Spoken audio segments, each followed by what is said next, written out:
What's up, everybody? Kitty here, also known as Silent85. Welcome to another hidden vlog, that's a part of this playlist. These are, quote, hidden, unquote, or unlisted, and a part of this playlist because I don't want to make them a part of the primary feed, but at the same time, I feel I really need to touch on this stuff, get an opinion out there, maybe help some people that may feel the same way, but don't really have a whole lot of people in their lives that feel the same. So, that's what I've been doing on this channel for a long time, and been doing it over 12 years, 13 years at this point, and it's always been therapeutic for me as well. So that's why I do this stuff. I apologize for the format. I apologize if I look a little rough. It's been a long week, but I wanted to touch on this while it's fresh in my brain. So this will be the second part in this series, answering questions that I think are fairly important, especially for the overall scheme of things here in life, especially for society. So, now again, this is all opinion. This is all my quote unquote belief structure or lack thereof. And, I'm just one guy that really sees the world a certain way. And I think that's what it's all about. It's all about perspective. But I also, what we're fixing to get into, also believe that certain perspectives can be dangerous for society in some regards, or kind of negative and not exactly helpful. And that's what we're going to get into. So, the real question is, why do atheists care if people worship God? I qualify as an atheist because I don't believe in deities. I don't believe in God or gods. I do believe we're a part of something greater, and I am fairly agnostic in that level. That I do believe there is a spirit flow to the universe, mostly interchangeable with the word energy, between energy and spiritual. We're a part of something greater. There is an energy to the universe that can be out of balance. We're a part of all of that, the planet, the universe, everything. So we're the universe exploring itself and seeing what possibilities we have. There is also a possibility for other life elsewhere. You'd be naive not to believe that. So, anyway, that's just my opinion. But why do atheists care if people worship God? I honestly, look, I was raised Christian. I was raised around a Christian family, and there are things that were brought up um, that were taught to me as a kid, and that I think it's stuff. From a moral perspective, it's important. It teaches lessons, but I think where it's gone wrong is that, and I did a video on this, is that it instills a fear, an unfounded fear in kids growing up if you're taught a certain way. You're taught to fear hell. You're taught to fear burning in the afterlife if you don't live life the way it should be. And I'm of the opinion that that's not really needed, and it's not even really warranted. It's unfortunately just a part of a belief system that people have been indoctrinated into for generations. I think we're now coming of age as a society that we're realizing this, and I think that's one of the dangers in believing in a God, is that you are, depending on the teachings, telling your children something very, very harmful to them as a kid, that you are staking your life on, that you full heartedly endorse. But at the same time, there can be confusion because you've got fairy tales as a kid. You've got Santa Claus, you've got the Tooth Fairy, you've got, invisible friends, imaginary friends growing up. And so you have to explain to children that these things are not real, and yet you're expected to believe in an imaginary, or in a character that can't be seen or felt or talked to directly, but it's all in here. It's all something you feel, you know. So I don't know. It gets pretty crazy. So getting back to it, I apologize. Getting back to it. Um, shoot, hold on. I'm gonna have to edit some of this out, but that's all right. Hopefully it stays. Anyway, getting back to it. Essentially, because of this fear, it can cause potential long-term harm to an individual, especially depending on how it's delivered into a child's life. So that's That's one of my main grievances when it comes to any kind of established religion. Um, because the confusion, the potential harm, the identity crisis. Um, there's also the bit of a thing of, if you are teaching somebody to believe in a deity or be a part of a religion, how far is it going? Like, how are you administering it? Are you telling them to put 100% faith into this deity, or are you telling them that it's a mix of, take care of yourself, but pray to the deity for guidance or help? And even on that, how far is it going? Like, are you trusting modern day doctors and medical science in order to get physical and mental help, or are you relying totally on the deity? Or is it a mix? It really does come down to, and it's what I worry about. And unfortunately, in society, you've got a whole mix of things. You got a lot of people that'll pray only. That's all they'll ever do is pray. It's pure faith, 100% faith. Everything's given to the deity. Everything's given to the community or the organization that's associated with the religion, the church, whatnot. And there's nothing for themselves. There's nothing for themselves. Now, moral virtues teach that we need to be humble and giving and, self-sacrificing. I agree that's true. I mean, look, that's just a part of being a good human being. But at the same time, a part of being a smart human being is to save something for yourself because you're important as well. And that's a very important lesson that kids need to learn. Um, I've been to churches to where it's been taught that everything is 100% reliant on God, or believing in Jesus, or praying to Jesus, or feeling the Holy Spirit. That's all it is. You can't do anything yourself. You got to go 100% through God or Jesus. That is a very dangerous thing to introduce into somebody's life, and especially to keep doubling down on it, because essentially you are brainwashing them to believe that they're not worth anything, that they only work for God. That's all it is.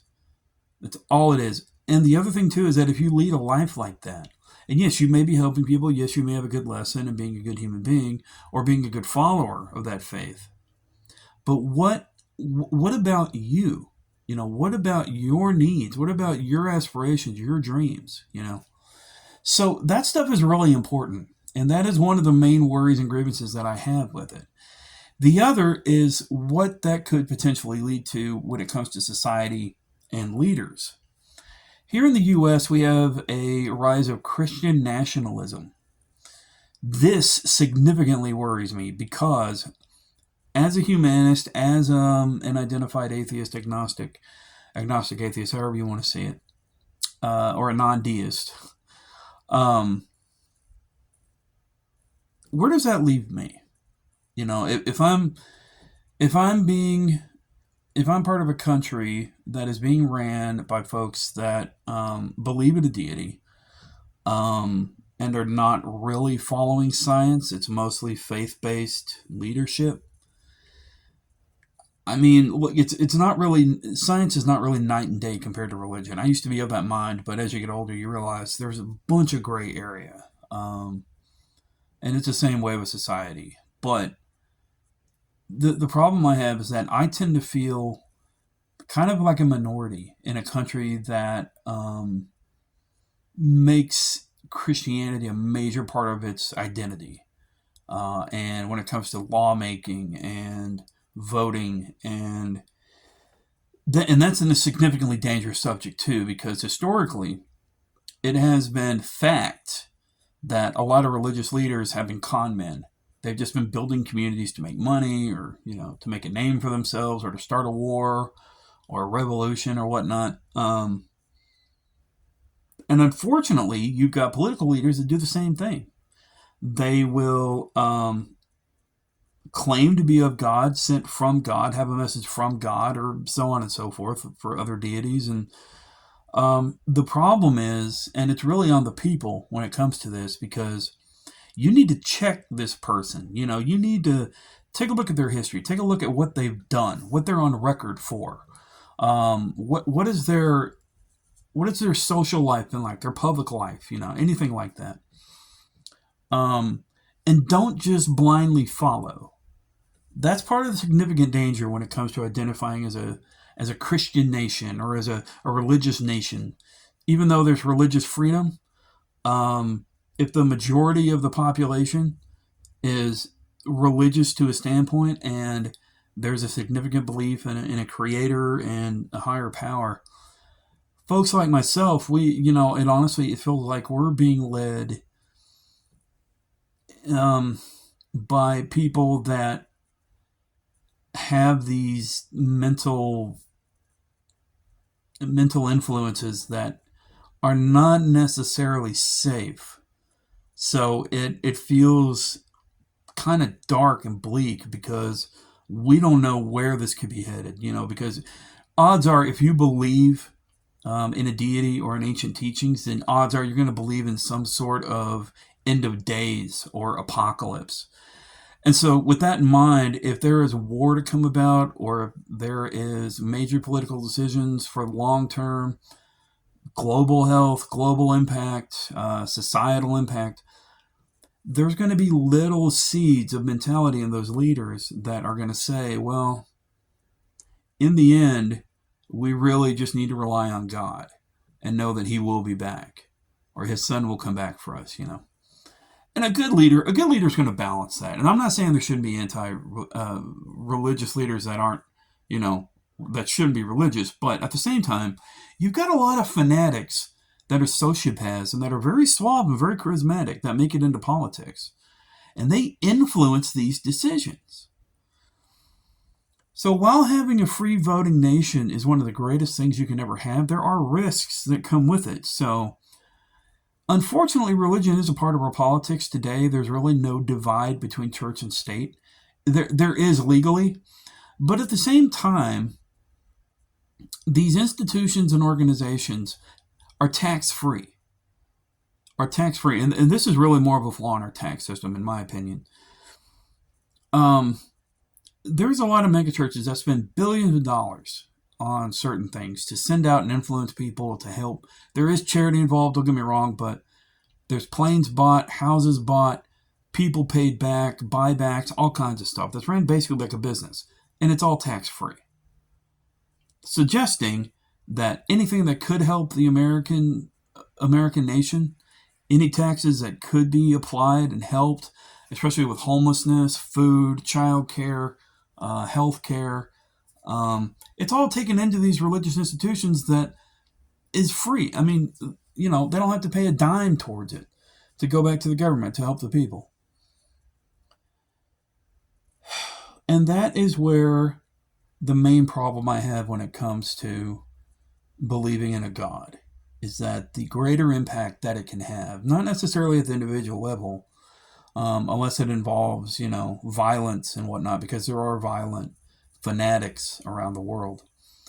In an average person, I mean, look, faith is needed no matter what you're putting faith in. Me personally, I put faith in humanity. I put humanity's needs above anything else. I take care of myself as much as I can. I get what I need while trying to help and make other people laugh and happy at the same time. I've learned in the long run that, just like I was stating at the beginning, unless you save something for yourself, um, it's going to be a long struggle, and you're going to feel like you're constantly exhausted, like you're getting nothing out of giving everything, and like it's just a long and lonely road. But you've got to be there for yourself, and if you're of faith, that's very important to remember. And I think a lot of people lose that, and it causes a lot of confusion, a lot of danger in your own life because you're going to have problems. You're going to have days where you're questioning your faith. You're questioning everything because that's where everything stems from is your faith. That's what you're raised on, and you're taught not to question it. And if you do, go to church, pray, whatever, double down on what you're being taught. So that way your natural humanity, your natural care for yourself is denied. Again, in extreme circumstances, but it does happen in average circumstances. That's a part of yourself. That's your deep down inner self trying to say, look, I'm not being fed. I don't know what's happening. What do we need to do to survive? Do we keep praying to this God, or do we go out and do something that, or I'm sick, or, and it really just comes down to the people. It comes down to us. It comes down to the individual. But personally, again, that's where I see the danger in this, and it's the main grievances I have, and that's what this video has been about. So hopefully all this makes sense. I've done these videos in the past, and I tend to ramble, and I kind of did here, but I believe I laid everything out in a pretty decent way.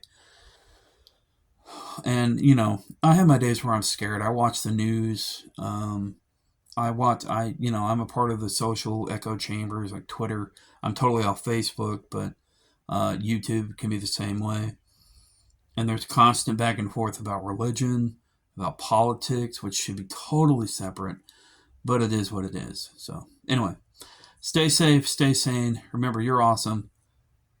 Never let the world tell you otherwise. I'll see you later. Peace.